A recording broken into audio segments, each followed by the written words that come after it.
네, 안녕하십니까. 성경 말씀 읽겠습니다. 누가복음 12장 읽겠습니다. 예, 누가복음 12장.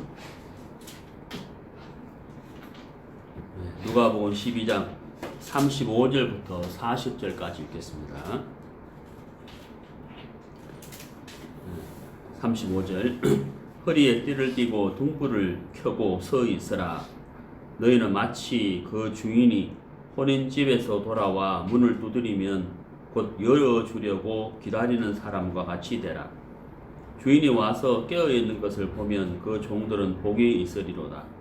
내가 진실로 너희에게 이르노니 주인이 띠를 띠고 그 종들을 자리에 앉히고 나와 수종하리라. 주인이 혹 이경이나 혹 삼경에 이르러서도 종들의 이같이 하는 것을 보면 그 종들은 복이 있으리로다. 너희도 아는 바니 집주인이 만일 도적이 어느 때에 이를 줄 알았다면 그 집을 뚫지 못하게 하였으리라. 이러므로 너희도 예비하고 있으라. 생각지 않은 때에 인자가 오리라 하시니라. 40절 말씀까지 읽었습니다. 오늘은 이제 준비되었나 라는 제목으로 말씀을 같이 나누도록 하겠습니다. 준비되었나. 우리가 이제 준비되었나 이런 말을 사실 많이 쓰죠. 여행할 준비가 되었나, 이사갈 준비가 되었나, 시장 갈 준비가 되었나, 또 출근할 준비가 되었나, 이런 이제 준비되었나 이런 말을 우리 일상생활에서 매일 많이 쓰고 있습니다. 출근 준비를 출근 시간이 되어가면은 출근 준비를 하죠. 샤워를 하고 가방을 챙기고 또 서류를 챙기고 이렇게 이제 준비를 합니다. 그 준비를 하는 것은 우리가 이제 어떤 업무를 본다거나 여행을 간다거나 아니면 또 이사를 간다거나 준비를 하는 것은 그날 그 시간에 있어서 빈틈없이 빠짐없이 일 처리를 잘하기 위해서 미리미리 준비를 하는 겁니다. 오늘 우리가 준비되었나, 무엇을 준비를 할 것인가, 또 어떻게 준비를 하고 기다릴 것인가, 세 가지 정도 생각을 해보려고 하는데요. 시간이 되면은 세 가지 다 이야기하고, 시간이 안 되면은 다음에 또 이야기하도록 하겠습니다.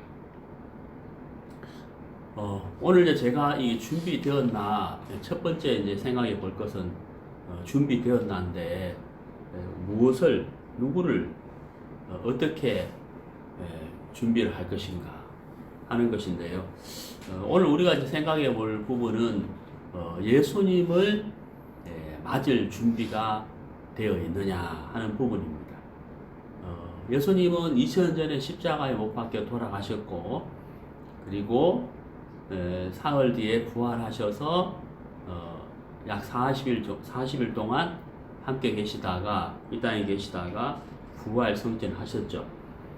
그 예수님이 하나님 보좌 우편에 계시지만은 다시 이 땅에 오신다라고 말씀을 하셨습니다. 그걸 우리 예수님의 재림이라고 하는데요. 예수님이 다시 오실 때 그 예수님을 맞을 준비가 되어 있느냐 이 말이고, 우리가 예수님이 언제 재림하실지는 아무도 알 수 없어요. 아무도 알 수 없지만 아무튼 우리가 예수님을 만날 준비가 되어 있느냐 하는 부분을 먼저 생각해 보려고 합니다. 한 세 가지를 생각해 볼 건데, 먼저 첫 번째 예수님을 맞을 준비가 되어 있는가 하는 것을 생각해 보려고 하는데요. 그 교회 학교 이제 찬송가에 보면은 이런 찬송이 있어요. 예수님 맞을 준비됐나, 진정 거듭났나요, 예수님 피로 내 옷은 흰 눈보다 깨끗해졌나요, 예수님 맞을 준비됐나. 이런 찬송이 있는데요. 예수님 맞을 준비가 되어 있느냐, 예수님의 피로 진정 거듭났나요, 그리고 내 옷은, 당신의 옷은 흰 눈보다 더 희게 깨끗해졌나요? 이렇게 이제 묻고 있죠. 찬송가 가사가. 거기 내 옷이라는 것은 그 의를 말하는데요. 우리가 죄악 가운데 태어났고 살면서 죄를 짓기 때문에 우리 인간의 의는 색깔로 비유하자면 새카만 죄악의 덩어리다.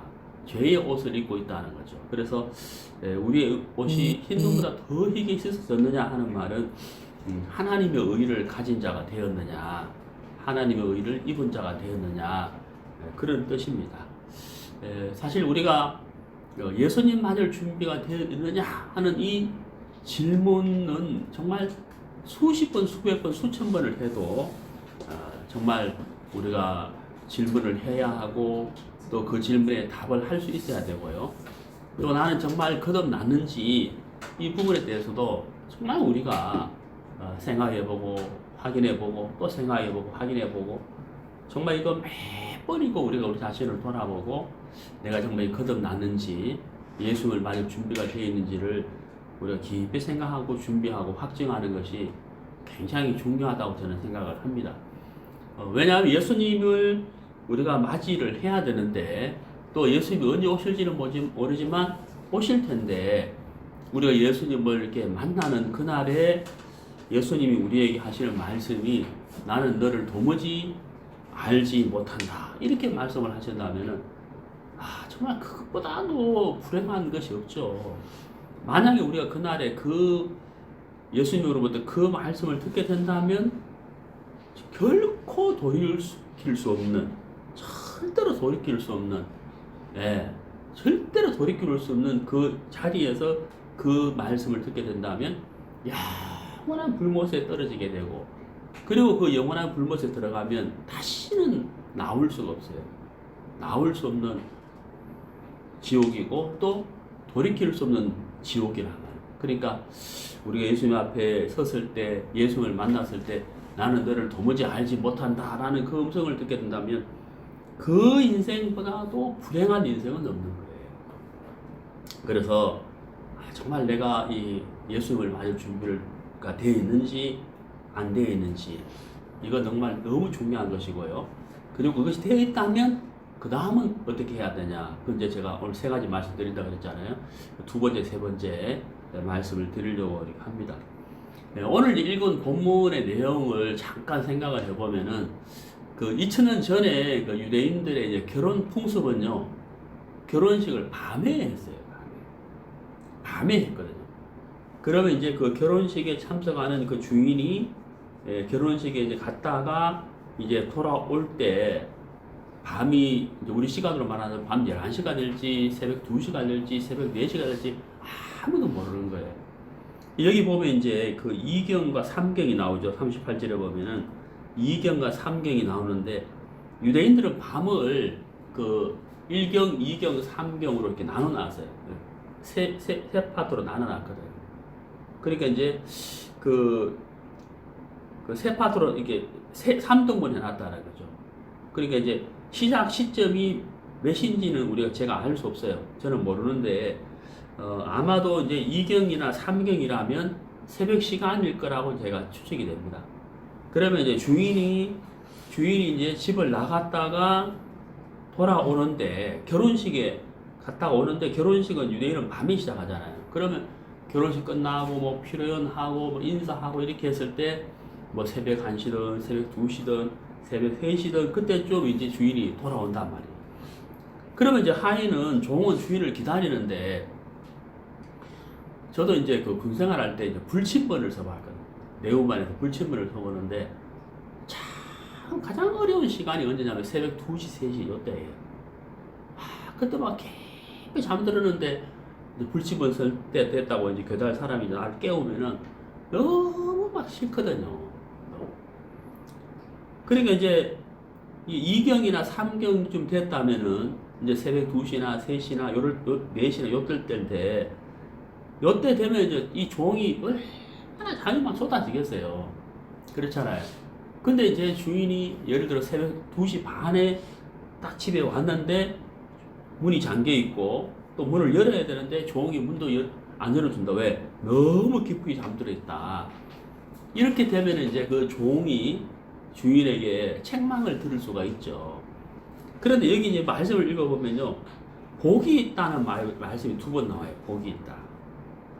그 어떤 종이 복이 있느냐? 37절을 보면요, 주인이 와서 깨어 있는 것을 보면 그 종들은 복이 있다. 어떤 종이 복이 있느냐 하면 깨어 있는 사람, 깨어서 주인을 기다리는 종이 복이 있다라고 되어 있죠. 그 다음에 두 번째 38절을 보면은 주인이 혹 2경이나 혹 3경에 이르러서도 종들의 이같이 하는 것을 보면 그 종들은 복이 있다. 여기 또 복이 있다 그랬잖아요. 그리고 어떤 종이 복이 있는 사람이냐면 주인이 왔을 때, 문을 두드렸을 때 바로 열어줄 수 있는 종, 그 종이 복이 있다는 거예요. 그런데 더 깊은 밤 새벽에 왔는데 또 문을 바로 열어준다면 그 종 또한 또 복이 있다는 거죠. 그래서 이제 여기 이제 복에 대한 이야기 말씀을 하셨는데, 자, 우리가 이 말씀을 보면서 깨어 있어야 된다는 거잖아요. 주인이 언제 올지 모르니까 깨어서 기다리고 있다가 문을 열어주는 종이 복이 있다 그랬잖아요. 그 다음에 이제 38절을 보면은 집주인이 만일 도적이 어느 때에 이럴 줄 알았다면 그 집을 뚫지 못하게 하였으리라. 이게 이제 무슨 말이냐면, 이 당시에 유대인들의 그 집은 담이 이제 흙집이 흙으로 지었단 말이에요. 그러니까 도적이 문이 잠겨 있으면 그 흙을 뚫고, 담을 뚫고 들어올 수가 있는 거예요. 근데 만약에 주인이 도적이 오늘 새벽 3시쯤 오겠다고 안다면 준비를 하겠지만, 도적은 사실 언제 올지 모르는 거잖아요. 그런 것처럼 예수님도 언제 오실지 모른다는 거예요. 40절에 뭐라 되어 있냐면 생각지 않은 때 이렇게 되어 있죠. 도적이 언제 올지 모르잖아요. 그런 것처럼 예수님도 언제 올지 모른다는 거예요. 생각지 않은 때에 예수님이 다시 오신다는 거예요. 그때 우리가 깨어 있어서 주님을 맞이하게 된다면 우리는 복이 있는 사람이다. 이런 내용인 거죠. 자, 여기서 이제 이 말씀으로 한번 생각을 좀 해보려 하는데요. 자, 먼저 이제 35절에 보면 허리에 띠를 띠고 이렇게 되어 있습니다. 이 당시에 유대인들의 옷은 이 폭이 굉장히 넓었어요. 요즘 여성분들이 있는 원피스처럼 이렇게 한 통으로 된 옷이고, 옆으로 이제 폭이 굉장히 넓었기 때문에 일을 하려고 할 때는 이런 옷이 굉장히 거추장스러운 거예요. 그래서 일을 할 때는 어떻게 하냐, 허리에 띠를 떠서 옷을 묶어버리는 거죠. 옆으로 안 벌려지도록, 방해가 안 되도록. 예. 그러니까 허리에 띠를 띈다는 말은 무슨 말입니까? 일을 하는 사람, 일을 하는 상태를 말하는 거예요. 그 다음에 등불을 켰다는 말은 무슨 말이에요? 등불을 켰다는 건 졸지 않게 해서, 또 주인이 밤에 새벽 3시에 4시 언제 올지 모르기 때문에 불을 밝혀야 주인이 언제나 들어오면 밝게, 그죠? 집 안으로 들어올 수 있기 때문에 등불을 켠다는 거고, 그리고 서 있으라 그랬죠. 앉아서 누워있는 상태가 아니고 서 있다는 말은 뭐예요? 계속해서 주인이 언제 올지 모르기 때문에 주인을 기다리는 자세라는 거예요. 자, 주인이 언제 올지 모르기 때문에 종이 주인을 기다릴 때는 허리에 띠를 트고, 허리띠를 풀면 안 된다는 거죠. 허리띠를 푼다는 말은 일을 끝냈다는 말이고 쉬겠다는 뜻이잖아요. 그러니까 허리띠를 띠고 있다는 말은 쉬지 않고 일하는 자세를 말하는 거예요. 등불을 켜고 서 있어라. 일하는 자세죠. 그래서 주인을 이제 기다리는 자세를 이렇게 말씀을 하는데요. 자, 우리가 여기서 생각해 볼 건데요. 예수님이 2000년 전에 부활성전 하셨지만 그분이 다시 오신다는 거예요. 생각지 않은 때. 그러면 예수님이 오실 때 우리가 그분을 이제 맞이해야 되죠. 여기 종들처럼 예수님을 맞이해야 되는데, 우리가 예수님을 맞이할 수 있는 사람이 있고 예수님을 맞이할 수 없는 사람이 있어요. 예수님을 맞이하고 싶어도 맞이할 수 없는 사람이 있고, 예수님을 맞이할 수 있는 분이 있는데, 그때 이제 그 부분을 먼저 우리가 생각해 보고, 그 다음에 두 번째는 예수님을 맞이할 수 있다면 우리는 어떤 삶을 살다가 예수님을 맞이해야 할 것인가 하는 거예요. 자, 먼저 우리가 예수님을 맞이를 해야 되는데, 어떤 사람이 예수님을 맞이할 수 있고 예수님은 어떤 사람을 만나 주시느냐 하는 겁니다. 그것은 바로 거듭난 사람이죠. 거듭난 사람. 거듭난 사람, 제가 서두에 그 교약의 찬송을 불렀는데, 진정 거듭났나요? 예수님 피로. 거듭난 사람이 예수님을 맞이할 수가 있다는 거예요. 자, 그런데 여러분, 이 거듭남에 대해서 제가 여러 차례 말씀을 드렸습니다만은, 거듭남에 대해서 사람들이 잘못 생각하는 사람들이 정말 많아요. 성경에서 말하는 거듭남이 아닌 종교적인 형태의 거듭남을 생각하는 사람들이 굉장히 많다는 거죠. 자, 요한복음 3장을 보시죠. 자, 요한복음 3장에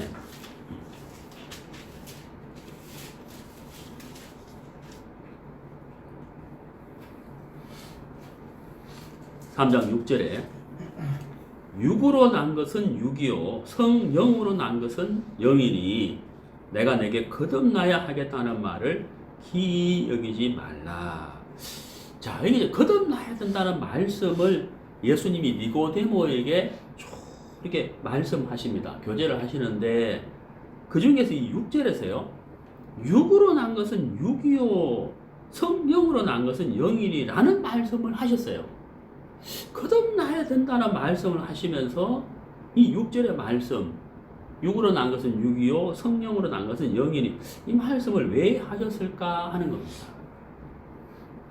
제가 조금 전에 말씀드렸는데, 거듭난다는 것에 대한 참된 의미를 모르고 잘못 알고 있는 사람들이 많은데, 그 잘못 알고 있는 사람들이 이제 어떤 부류냐면 바로 종교적인 모양, 종교적인 모양을 하는 사람들이 거듭났다고 착각하는 경우가 많다는 거예요. 예를 들어서 나는 교회를 열심히 다니니까 나는 거듭났을 거야. 내가 술, 담배를 하고 평생을 살았는데 내가 교회를 다니면서부터 술, 담배를 끊어서 정말 성실한 사람이 되고 착한 사람이 됐다. 그러니까 나는 거듭났다라고 생각하는 사람들도 있어요.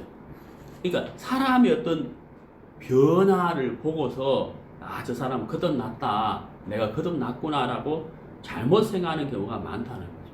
근데 여러분, 분명히 우리가 예수를 믿고 거듭나면 변하는 것은 맞습니다. 하지만 변했다고 해서, 변하지 않았다고 해서 그게 거듭났다, 거듭나지 않았다의 기준이 되는 건 아니에요. 자, 여러분, 하나님의 말씀이 아니라도 사람은 변할 수 있습니까? 없습니까? 얼마든지 변할 수 있어요. 정말 착하게, 정말 성실하게, 모범적으로 살아가는 사람들이 많이 있습니다. 이 하나님의 말씀이 아니라도 그런 사람들 정말 많아요. 교도소에서 7번, 8번 교도소를 자기 집처럼 드나드는 사람이 어떤 종교를 믿어서 굉장한 변화를 받은 모범적인 가정을 이루어가는 그런 사람도 사실 많다는 거. 그럼 그게 거듭난 것일까? 아니라는 거죠. 여러분 여기 보세요. 육으로 난 것은 육이요 그랬잖아요. 육으로 난 것은 육이요 성령으로 난 것은 영이라고 했다. 그럼 거듭난다는 것은 뭐냐면 육의 변화가 아니라는 거예요. 육의 변화는 어떤 다른 종교나 도덕이나 윤리의 가르침을 통해서라도 육의 변화는 와요.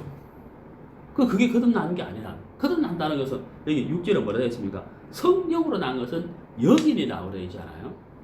여러분 중국에서 볼펜을 만들어서 한국에 쓰면 한국제예요, 중국제예요? 중국제죠. 중국제를 수입해서 쓰는 것 뿐이잖아요. 중국에서 노트북을 만들었는데 그걸 내가 수입해서 한국에 쓰고 있다. 그럼 한국제라는 거예요. 어디까지나 중국제라는 거죠. 그렇죠? 메이드 인 코리아, 메이드 인 차이나. 그 어디서 만들었느냐? 그럼 우리가 이 땅에서 태어나서 육으로 죄악 가운데 태어난 이 육이 있는데 그 육의 변화를 보고 거듭났다라고 하면 그건 거듭난 것이 아니죠. 그냥 변화라는 거예요. 사람이 변했다는 거예요. 거듭난다는 것은 뭐냐면 여기 6절에 성령으로 난 것은 영인이 이렇게 되잖아요. 거듭난다는 것은 뭐냐면 성령으로 나야 된다는 거예요. 2000년 전에 예수님이 십자가에 흘린 그 피로 우리의 모든 죄를 사하셨다는 사실을 믿는 믿음으로 죄 사함을 받은 사람, 죄 사함을 믿는 믿음, 영원한 속죄를 믿는 믿음으로 구원받는 사람. 그것은 도덕이나 윤리나 어떤 종교의 변화가 아닌 하나님의 말씀을 믿는 믿음으로 하나님의 자녀가 되는 구원받는 그게 바로 거듭나는 거죠. 그러니까 거듭난 사람의 마음에는 성령이 계시는 거예요. 성령. 왜? 성령으로 난 것은 영이라고 그랬잖아요. 성령을 그 마음에 모시게 된 사람이 바로 거듭난 사람이다 하는 겁니다. 종교적인 변화가 아니고. 예. 그래서 영원한 속죄를 이루셨다는 사실을 믿는 믿음으로 나의 모든 죄를 사함받았던 사실을 믿는 믿음을 가졌을 때 성령을 모시게 돼요. 사도행전 2장 38절에 제3을 얻으라 그리하면 성령을 선물로 받으리 라고 되어 있잖아요. 성령을 받은 사람. 그게 바로 영으로 난 사람. 그게 바로 거듭난 사람이다. 종교적인 도덕적인 윤리적인 변화가 아닌 성령으로 난 사람. 그 사람이 바로 거듭난 사람이다 하는 거예요. 그 거듭난 사람만이 예수님을 맞이할 수가 있다고 하는 사실이거든요. 자, 성경을 찾아보도록 합시다. 마태복음 25장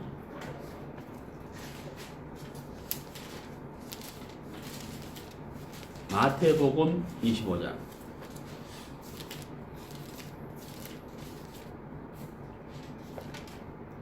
1절 그때의 천국은 마치 등을 들고 신랑을 맞으러 나간 열 처녀와 같다 하리니. 자, 천국은 무엇과 같다 그랬습니까?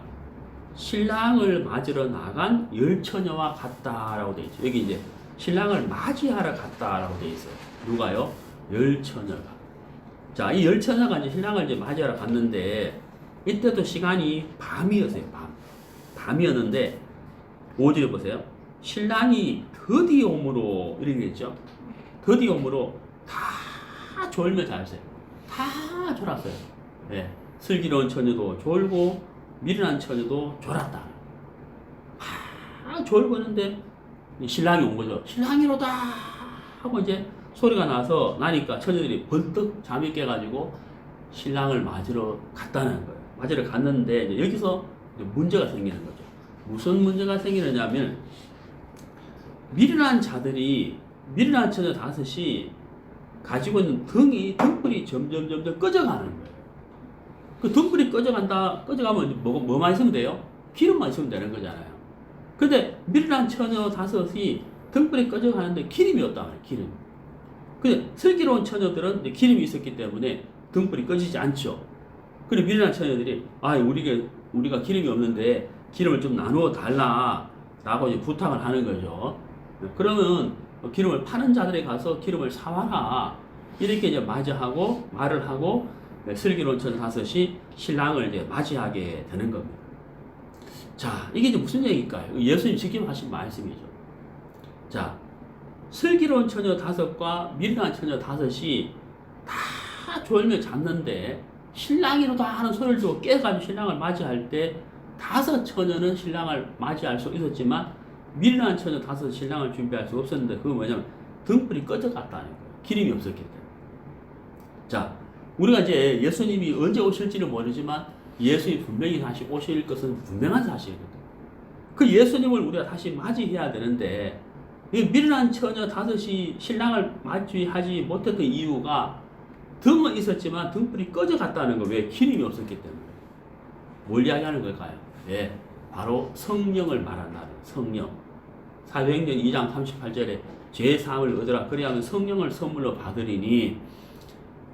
내 속에 성령이 있느냐 없느냐, 예수님이 다시 오시는 그날에 내 겉모양은 정말 성실하고 정말 모범적이고 예수님을 사모하고 예수님을 기다리고 있는 사람이지만 내 속에 성령이 없다면 예수님을 맞이할 수가 없다는 이야기고, 그리고 예수님은 그 사람에게 분명히 이야기할 거라는 거예요. 나는 너를 도무지 알지 못한다 라고 말씀을 하실 거라는 거예요. 자, 그래서 내 속에 성령이 있느냐, 성령은 누가 받느냐, 사도행전 2장 38절에 죄사함을 얻으라 그리하면 성령을 선물로 주시는 거예요. 밤새도록 기도한다고, 철학기도 한다고, 마음이 뜨겁다고, 헌금 많이 한다고, 주일 지킨다고 새벽기도 간다고 성령이 내리는 게 아니에요. 예, 성령은 죄 사함을 받았을 때 하나님이 성령을 주신다는 거예요. 영원한 속죄를 받았을 때, 구원 받았을 때 하나님이 성령을 선물로 주시는 것이고, 그 성령을 받은 자가 예수님을 맞이할 수가 있다고 하는 사실입니다. 그래서 여러분 돌아봐야 된다.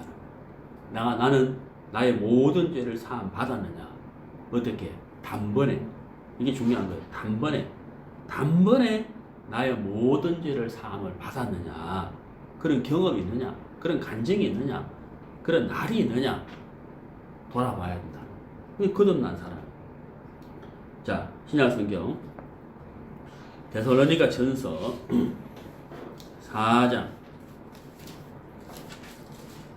데살로니가 전서 4장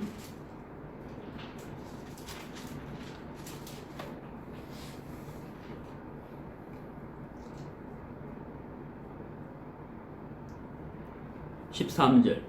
형제들아, 자는 자들의 가나이는 너희가 알지 못함을 우리가 원치 아니하노니 이는 소망 없는 다른 이와 같이 슬퍼하지 않게 하려 함이라. 우리가 예수에 죽었다가 다시 사심을 믿을진대 이와 같이 예수 안에서 자는 자들도, 여기서 잔다는 말은 구원 받았지만 주님 오시기 전에 먼저 세상을 떠난 사람들, 자는 자들도 하나님이 저와 함께 데리고 오시리라. 우리가 주의 말씀으로 너희에게 이것을 말하노니 주 강림하실 때까지 우리 살아남아 있는 자도 자는 자보다 결단코 악하지 못하리라. 주께서 호령과 천사장의 소리와 하나님의 나팔로 친히 하늘로 쫓아 강림하시리니, 자, 예수님 다시 오신다는 얘기죠. 다시 오실 때 그리스도 안에서 죽은 자들이 먼저 일어나고, 그리스도 안에서 죽은 자들, 그러니까 구원받은 사람들, 구원받았지만 먼저 세상을 떠난 사람들이 먼저 일어나고, 이제 우리가 휴거라 그러죠. 그 후에 우리 살아남은 자도 저희와 함께 구름 속으로 끌어올려 공중에서 주를 영접하게 하시리니, 여기 이제 끌어올려라는 말이 나와요. 끌어올려라는 말이 무슨 말이에요? 우리가 끌어올려, 누가? 예수님이 우리를 끌어올린다는 얘기잖아요. 누가? 예수님이. 누구를? 여러분, 제가 어릴 때 자석을 가지고 이 놀이를 많이 놀았는데, 자석을 가지고 이렇게 핀이나 못이나 이렇게 딱 가까이 가면 탁 달라붙잖아요. 그리고 모래 장난하다 그 자석을 딱 갖다 대면 그 자석이 있는 것들이 딱 이렇게 자석에 타타타타 붙는 걸 봤거든. 예수님이 누구를 끌어올리시느냐 하는 거예요. 네? 착한 사람 끌어올릴까요? 교회 열심히 다니는 사람 끌어올릴까요? 목사 끌어올릴까요? 장로 끌어올릴까요? 헌금 많이 하는 사람 끌어올릴까요? 누구를 끌어올릴까요? 네. 여러분, 기독교 백화점 서점에 가서 보면은 기독교 출판사에서 만든 책인데도, 특히 이제 교회 아이들을 위한 만화책에도 이렇게 보면요, 정말 거기에 보면은 착한 사람, 착한 사람이 변화된 사람이고 착한 사람이 천국 간다는 그런 내용들이 사실 많이 있어요. 너무 안타까워. 노아 시대 사람들 그림을 이렇게 그림책에 보면, 성경 그림책에 보면은 노아는 너무 착하게 생겼어요, 얼굴이. 근데 주위에 있는 사람들은 막 얼굴이 찢어져 있고 막 꾸면 자고 있고 막 이렇게 완전 막 그 강도 막 폭행처럼 정말 험상궂게 생긴 사람들 그려놨거든. 정말 그렇겠냐고요. 그리고 은연중에 무엇을 강조해요? 착한 사람, 성실한 사람, 좋은 사람이 예수 믿고 변화된 사람이고 그 사람이 천국에 간다는 것을 은연중에 암시하고 있잖아요. 그건 여러분 거짓 복음이에요. 가짜라는 가짜. 성경은 절대 그렇지 않다는 거예요. 그게 거듭나는 것이 아니라 성령으로 난 것은 영이에요. 성령으로 말미암지 않고도 얼마든지 육은 변화될 수가 있다는 거예요. 그건 거듭난 게 아니라는 거예요. 자, 그래서 어떤 사람을 끌어올릴 것이냐. 플라스틱이 자석이 절대 안 붙잖아요. 절대 안 붙는다고요. 예? 여러분 사자가 풀 먹는 거 봤어요? 절대 풀 먹지 않습니다. 육식동물 고기 먹는다고요. 토끼는 어때요? 고기 안 먹죠. 왜? 초식동물이에요. 그런 것처럼 육으로 난 것은 육이고 영으로 난 것은 영이다. 그러니까 예수님이 다시 오실 때 예수님은 하나님의 아들 거룩하신 분이잖아요. 누가 예수님에게 달라붙겠냐? 자숙으로 말하자. 예, 예수의 피로 거룩하게 된 사람. 예수님은 의로우신 분이잖아요. 예수의 피로 예수님의 의를 가진 사람, 그 사람이 예수님을 맞이할 수가 있다. 그러니까 예수님 누구를 끌어올리 계세요? 예수의 피로 거룩하게 되고 의롭게 된 사람을 끌어올리신다는 거예요. 그렇죠. 그래서 예수님을 맞이할 수 있느냐? 누가? 거듭난 사람. 거듭난 사람, 영으로 말미암은 그 사람이 예수님을 맞이할 수가 있지. 거듭나지 아니한 사람, 육으로 변화된 사람은 예수님을 맞이할 수가 없다 하는 사실을 제가 말씀을 드립니다. 우리가 우리 자신을 돌아봐야 된다.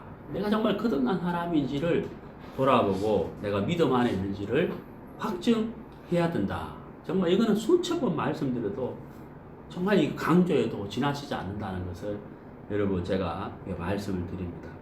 여러분 정말 거듭났는지 꼭 여러분 자신을 돌아보시게 되기를 이렇게 바랍니다. 자, 마태복음 7장입니다. 마태복음 7장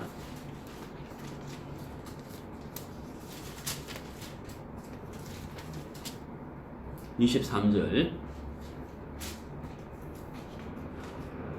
22절부터 봅시다. 그날에 많은 사람이 나더러 이르되 주여 주여 우리가 주의 이름으로 선지자 노릇하며 주의 이름으로 귀신을 쫓아내며 주의 이름으로 많은 권능을 행치 아니하였나이까 하리니. 여기 보세요. 여기 많은 사람이라고 되어 있어요. 많은 사람. 많은 사람이 예수님을 보고 내가 예수의 이름으로 선지자 노릇하고 예수님의 이름으로 귀신을 쫓아내고 내가 예수의 이름으로 권능을 행했습니다 라고 하는데 예수님이 그 사람을 칭찬해 줄 줄 알았는데 칭찬은커녕 23절에 뭐라고요? 도무지 알지 못한다. 도무지 알지 못한다. 그리고 불법을 행하는 자들아 하면서 내게서 떠나가라 그랬죠. 같이 있을 수가 없다는 거예요. 같이 있을 수가 없다는 거예요. 왜 같이 있을 수가 없을까요? 성령으로 말미암은 자들이 아니기 때문에, 육으로 말미암은 자들이기 때문에 예수님은 그들과 함께 할 수가 없다는 거예요. 네? 함께 할 수 없다. 떠나가라. 함께 할 수 없다는 거죠. 자, 우리가 정말 거듭났는지 거듭나지 않았는지를 깊이 생각해보고 내가 믿음 안에 있는지 잘 생각해보고 돌아봐야 된다 하는 것을 말씀드리고 싶습니다. 도둑이 언제 올지 모르는 것처럼 예수님께서 언제 오실지 모르는데 내가 예수님을 맞이할 준비가 되어 있는지 되어 있지 않는지를 생각해 봐야 된다는 겁니다. 자, 그 다음에 이제 두 번째인데요. 그러면 우리가 이제 거듭났다는 거예요. 거듭난 사람은 그러면 이제 거듭난 사람이 예수님을 맞을 준비하잖아요. 근데 거듭났기 때문에 나는 예수님을 맞이할 수 있다. 그건 틀림없이 맞는 사실인데 거듭난 사람이 예수님을 맞이할 때 어떤 모습, 어떤 삶을 살다가 예수님을 맞이해야 할 것인가 하는 거예요.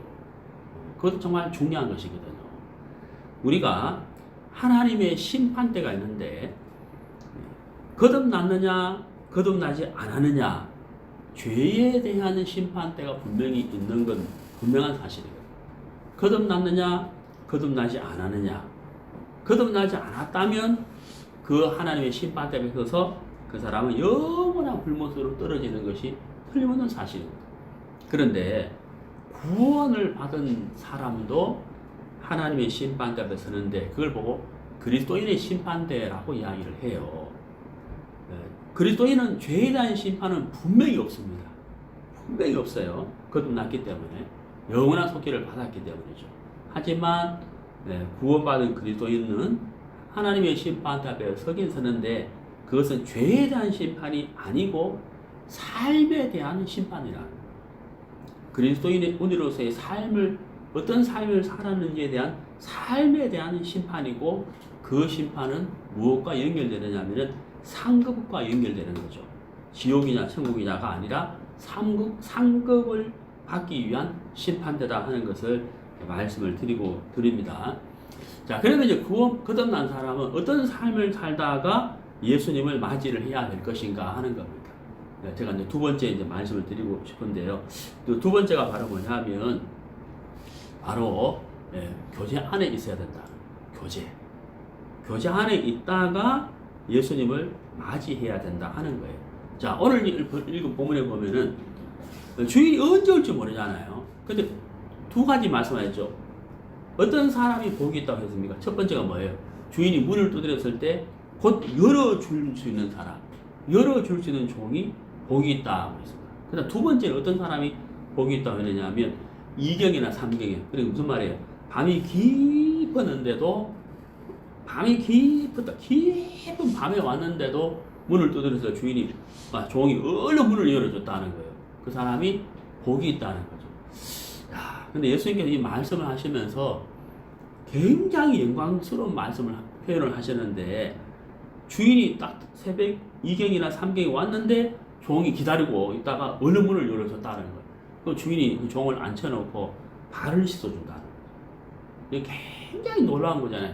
주인이 종의 발을 씻어준다. 굉장히 놀라운 것이거든. 우리가 정말 예수님에게 면류관을, 하나님 우리에게 면류관을 주신다면 정말 영광스러운 일이잖아요. 물론 우리가 그 면류관을 바로 받자마자 예수에게 돌려드려야 되는 것이 맞겠죠. 모든 영광은 하나님에게 돌려드려야 되는데, 중요한 것은 뭐냐면 첫 번째, 거듭나느냐는 것이고, 두 번째는 거듭난 이후에 내가 어떤 삶을 살다가 예수를 맞이할 것인가. 두 번째가 바로 뭐냐면 교제 안에 있어야 된다 하는 겁니다.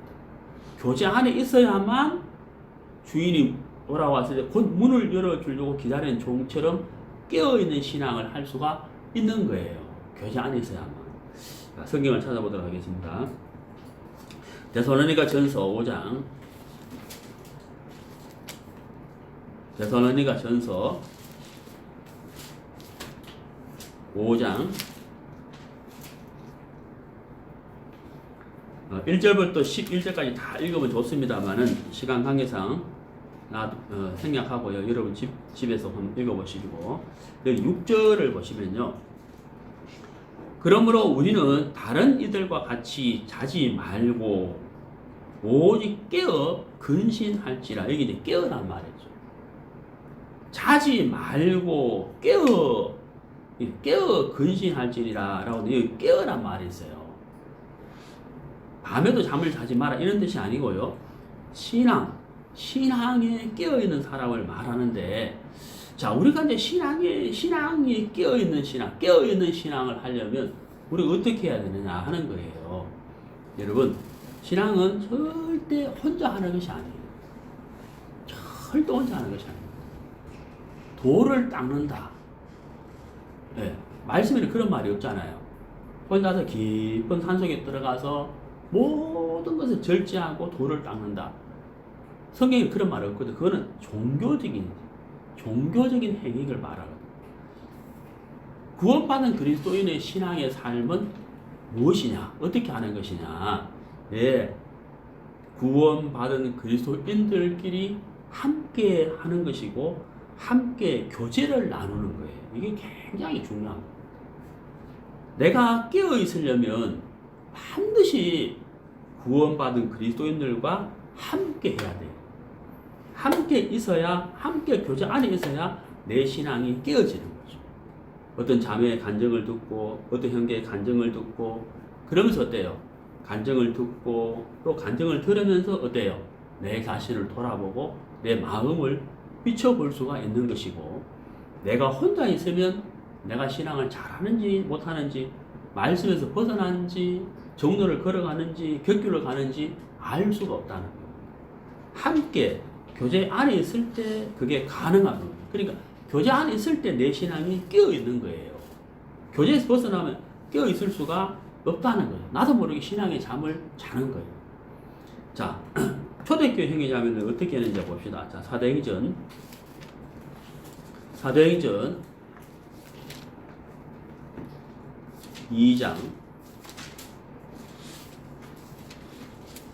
사도행전 2장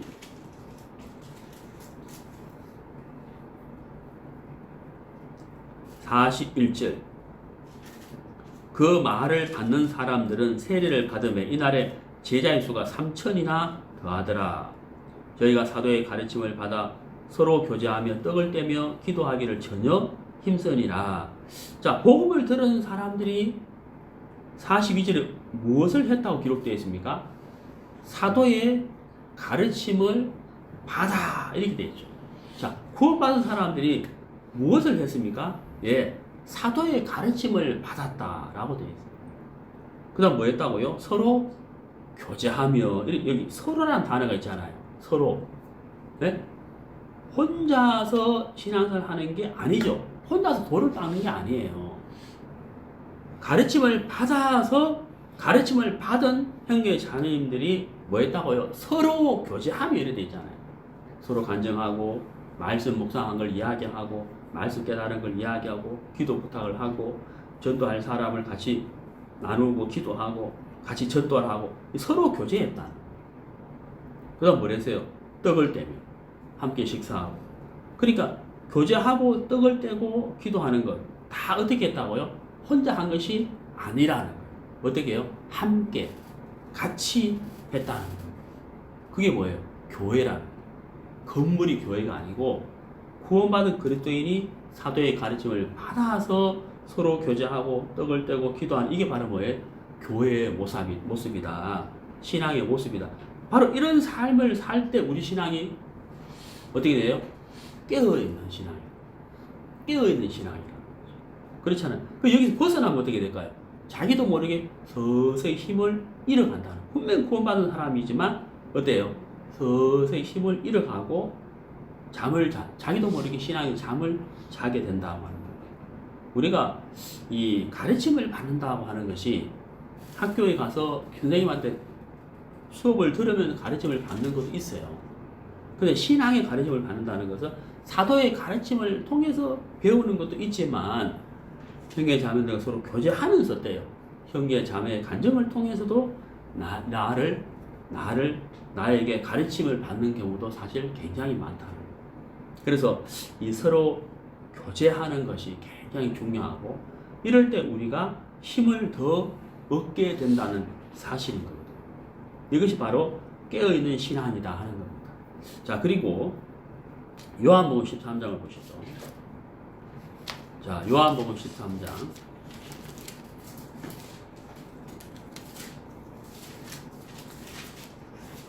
요한복음 13장. 요한복음 13장 34절. 새 계명을 너희에게 주노니 서로 사랑하라. 내가 너희를 사랑한 것 같이 너희도 서로 사랑하라. 너희가 서로 사랑하면 이로써 모든 사람이 너희가 내 제자인 줄 알리라. 여기 서로라는 단어가 계속 나오죠. 서로 사랑하라. 서로 사랑하라. 서로 사랑하라. 사랑을 어떻게 하라고요? 서로 사랑하라. 이게 뭐예요? 네, 교제 안에 있는 사람. 교제 안에 있는 사람만이 할 수 있는 것이죠. 네? 사랑은 절대 혼자 하는 게 아니죠. 서로 사랑하라. 사랑을 받고 사랑을 나누고. 그렇죠. 그러니까 교제 안에 있을 때만 이게 가능한 거예요. 그래서 거듭났느냐. 두 번째, 거듭났다면 교제 안에 있어야 된다. 교제 안에 있어야만 우리가 가르침을 받고 신앙에 잠을 자지 않고 깨어있는 신앙을 할 수가 있다는 것이에요. 깨어있는 신앙을. 그래서 서로 사랑하는 삶. 예수님께서 너에게 새 계명을 주노니 이랬잖아요. 서로 사랑하는 것은 굉장히 중요하죠. 왜? 새 계명이라 그랬다. 율법을 피하신 예수님이 새 계명을 주셨는데 그 새 계명이 뭐라고요? 서로 사랑하는 것. 내가 교제 안에 있을 때만 이게 가능한 것이에요. 교제에서 벗어나면 이게 안 된다고 하는 사실을 제가 정말 강조를 드립니다. 그래서 예수님을 어떻게 맞이할 것인가? 첫 번째, 거듭난 사람이 맞이할 수 있고 어떤 삶을 살다가 예수님을 맞이해야 그리스도의 심판대 앞에 섰을 때 상급으로 연결될 것인가? 교제 안에 있을 때. 그렇죠. 교제 안에 있을 때 이게 가능한 것이다. 구원받은 그리스도인은 반드시 교제 안에 있어야 되지 교제에서 벗어나서는 안 된다고 하는 사실을 제가 말씀을 드립니다. 자, 사도행전 다시 보도록 하겠습니다.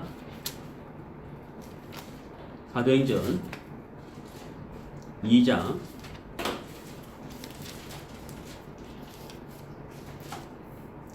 자, 43절. 네, 우리가 42절 아까 읽었죠? 43절. 사람마다 두려워하는데 사도들로 인하여 기사와 표적이 많이 나타나니 믿는 사람이 다 함께 있어. 자, 믿는 사람들, 거듭난 사람이 다 어떻게 하고 있다고요? 그렇죠.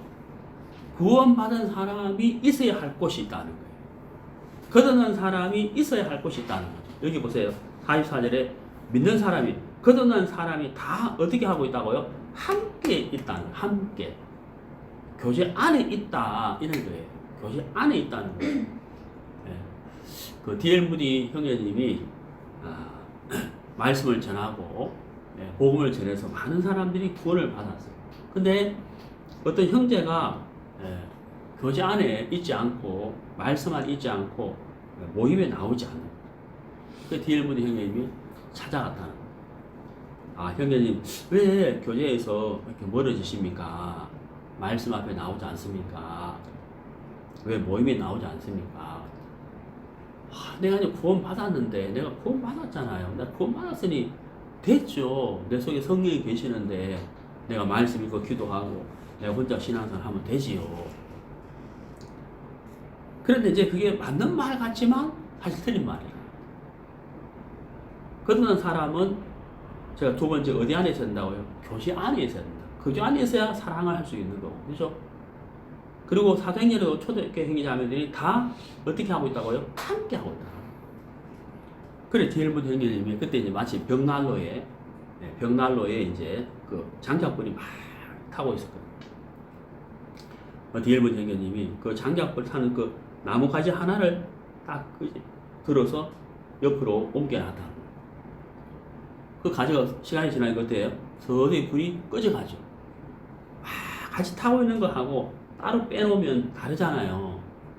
그 형님, 저 가지처럼 형님도 교제 안에 있어야 형님 신앙이 깨어있고 성령님께서 힘있게 일할 수 있지만 따로 떨어져 나가버리면 저렇게 금방 꺼지는 것처럼 신앙도 식을 수밖에 없는 겁니다. 라고 교제를 해줬다는 것을 제가 책에서 읽은 적이 있습니다. 아, 정말 이렇게 참 맞는 말씀이잖아요. 그래서 이 초대교회 자매들이 다 함께 있었다는 거죠. 그리고 46절에 보면요, 날마다 마음을 같이하여 이렇게 되어 있습니다. 우리가 왜 이렇게 모임이 많아? 초대교회에 비하면 아무것도 아니죠. 뭐라고 되어 있다고요? 날마다 마음을 같이하여 이렇게. 모이기를 힘쓰고 집에서 떡을 떼며 기쁨과 순전한 마음으로 음식을 먹고 하나님을 찬미하며 또 온 백성에게 칭송을 받으니 주께서 구원받은 사람을 날마다 더하게 하시리라.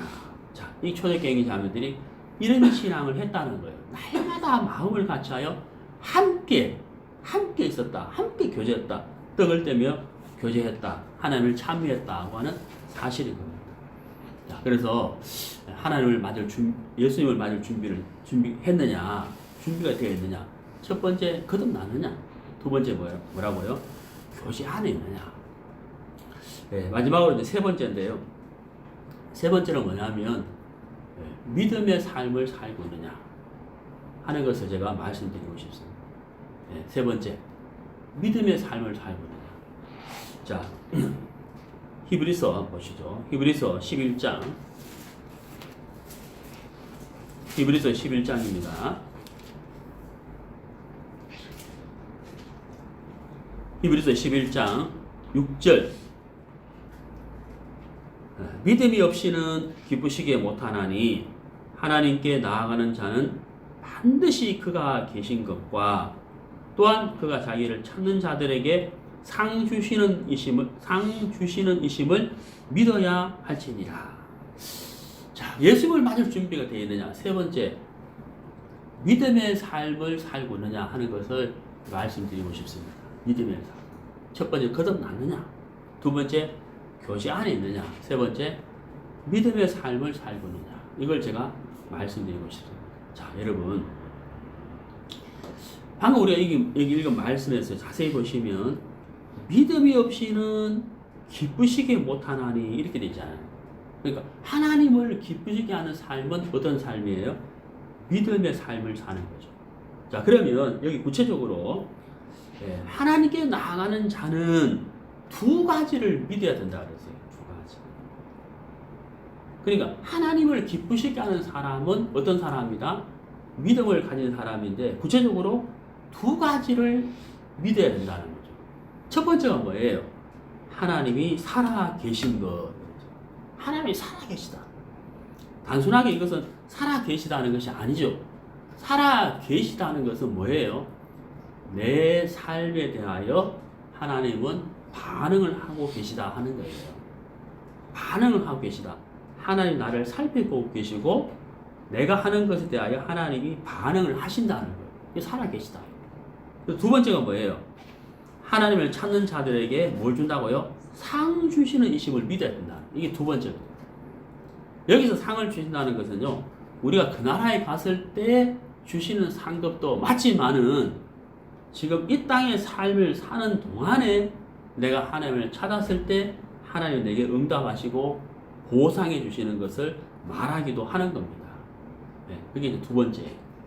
자, 그래서 하나님께 나아가는 자는 첫 번째 하나님이 살아 계시다는 것을 믿어야 되고, 두 번째는 하나님을 찾았을 때 하나님이 상 주신다는 사실을 믿어야 한다. 이게 이제 두 가지라는 거예요. 자, 예수님을 맞을 준비를 했느냐? 어떤 삶을 살다가 주님 앞에 서야 될 것인가? 세 번째, 믿음의 삶을 살다가 주님 앞에 가야 된다. 주님을 맞이를 해야 된다는 거죠. 자, 로마서를 보시죠. 네, 로마서 1장.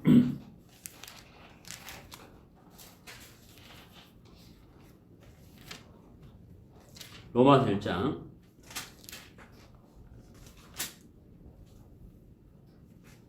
16절. 내가 복음을 부끄러워하지 아니하노니 이 복음은 모든 믿는 자에게 구원을 주시는 하나님의 능력이 됨이라. 여기 이제 능력이라는 단어가 나와 있어요. 능력. 자, 하나님은 복음 안에다가 하늘의 신령한 모든 것을 받을 수 있는 밭을 넣어놨어요. 계기, 열쇠를 넣어놨어요. 열쇠가 있으면 자물쇠는 열리겠죠. 복음 안에다가 하나님이 하늘의 모든 신령한 것을 받을 수 있는 열쇠를 넣어놨어요. 그게 바로 뭐냐면 하나님의 능력이라는 거예요. 복음 안에는 하나님의 능력이 있다는 거죠. 자, 우리가 복음을 들었을 때, 그 복음을 듣고 우리가 복음을 믿었을 때 우리가 결코 열릴 수 없는, 열 수가 없는 것들이 열려진 것이 있죠. 예, 첫 번째 뭐예요? 죄 사함. 절대 우리는 내 죄를 영원히 씻을 수가 없었는데 죄를 이길 수 없는 내가 내 모든 죄를 영원히 씻음을 받았잖아요. 두 번째 뭐예요? 하늘나라가 확 열려버렸다는 거예요. 하늘나라가 열려버렸죠. 그 다음에 세 번째가 뭐예요? 사망의 권세가 끊어져 버렸다는 거예요. 그건 정말 우리가 할 수 없는 거거든요. 그 결코 우리가 할 수 없는 건데 우리가 어떻게 그것을 열 수가 있었느냐, 얻을 수가 있었느냐? 복음 안에 뭐가 있었다고요? 하나님의 능력이 있어요. 그 능력을 우리가 믿음으로 가진 바가 됐기 때문에 우리가 그걸 얻은 자가 됐다는 거예요.